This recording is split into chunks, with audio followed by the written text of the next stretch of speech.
Guys, I have just realised there is a permanent buff in the game that I completely missed, and I think a lot of people might have missed this. Now, I'll show you on the map. If you look on the map, so it's in the interlude, on the second section, there's this thing here called the 7 pillars. Now, I can't say for sure, but I feel like I played through this and that wasn't there when I played through it the first time. So it's possible that GGG have added this in a patch update after I'd already completed this bit of the game, or it was there all along and I just completely missed it. And it is very easy to miss, and I'll show you why in a second. So this is going to give us a permanent buff. Now I'm in game. I'm level 92, 52% experience on my way to 93, and I completely missed this. And as I say, this is a permanent buff. So I've gone to this map.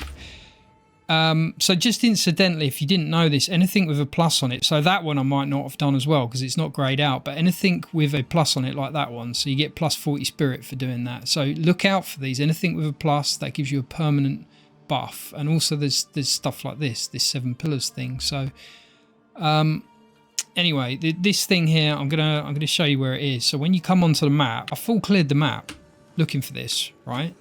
So I've run all the way up here thinking, like, you know, there's something should be there, and then I was thinking, oh, maybe I've already done it and I've just forgot. But no, I didn't. There's this tiny little corridor at the start to the side here, and that's where you'll find the pillars.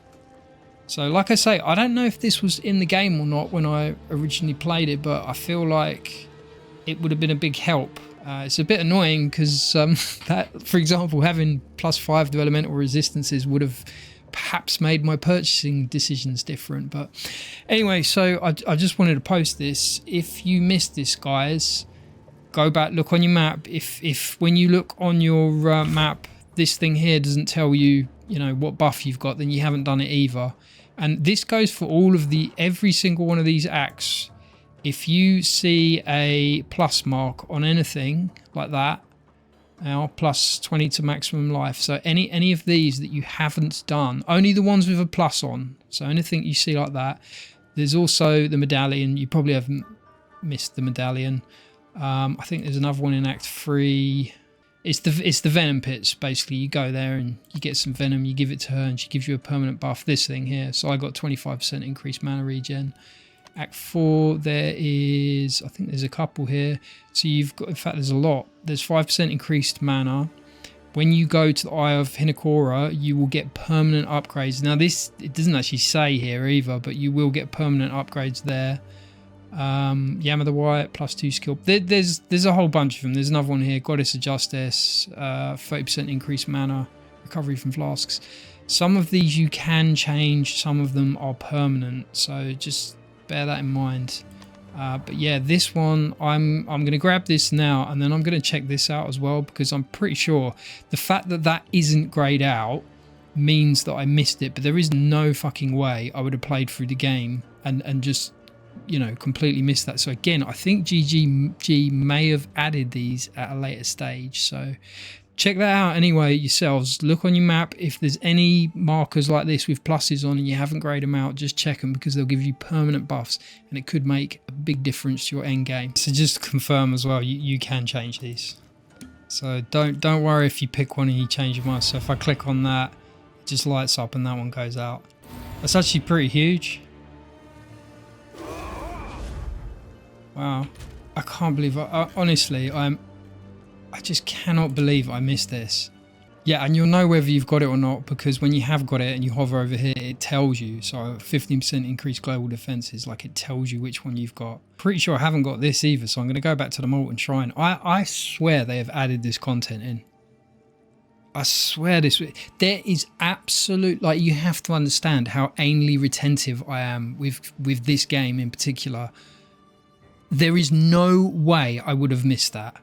No fucking way. So I think they've added this stuff in on a later patch. I don't know. I haven't read the patch notes, and you know, maybe like everyone knows about this, and it's just me that's clueless. But they must have added this at a later date. So now I have to go back to the Karari Crossing, which is this one, and I've got to look for the Molten Shrine.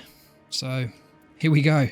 All right, so I'm pretty sure I was right. There's a whole... This is ridiculous, right? So they must have added this shit in.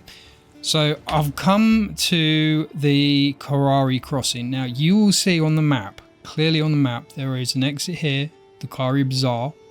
There's an exit here, the Pools of Katal. And there's an exit here, the Galai Gates, okay? So in front of me is Skullmore Stairway. That is not marked on here. So there is a fourth exit from here. And I'm assuming this is going to lead to the Molten Shrine. So let's go down here because, again, pretty sure GGG have added this. There's just no way. There's no way on my first playthrough would I have missed all this stuff. I mean, like I say, because it's not marked on the map here, it's quite easy to miss the exit because you're just looking for 2 or 3 exits. You're not looking for a 4th one. But if that marker was there, I would have kept searching around and looking for it. So I don't remember this bit before. So I'm just going to go through this. Let's see what... I don't even know what you get at the end of it. It doesn't tell you until you've unlocked it. So I don't want to spend too long doing this because I'm not going to get any XP or anything from it. So we just want to find out. Okay, right. Well, that was easy. Molten One's gift. This is probably going to be fire resistance, right? Oh shit, grants 5% increased maximum life. That is absolutely useless to me because I'm a chaos inoculation build. But if you're a life build, that's fucking huge. 5% increased max life. That is absolutely nuts. Okay, well there you go, guys. Anyway, so I was right. They've added another bit in here. I'm just going to check this map now. I'm going to go through every single act and I'm just going to double check I haven't missed anything else because, as I say, this is completely thrown me. But, you know, I'm pleased, to be honest. I got 3 stats out of it, so it's all good. But so anyway, I hope you learned something from that, guys. Take care of yourselves and until next time, GG and well played.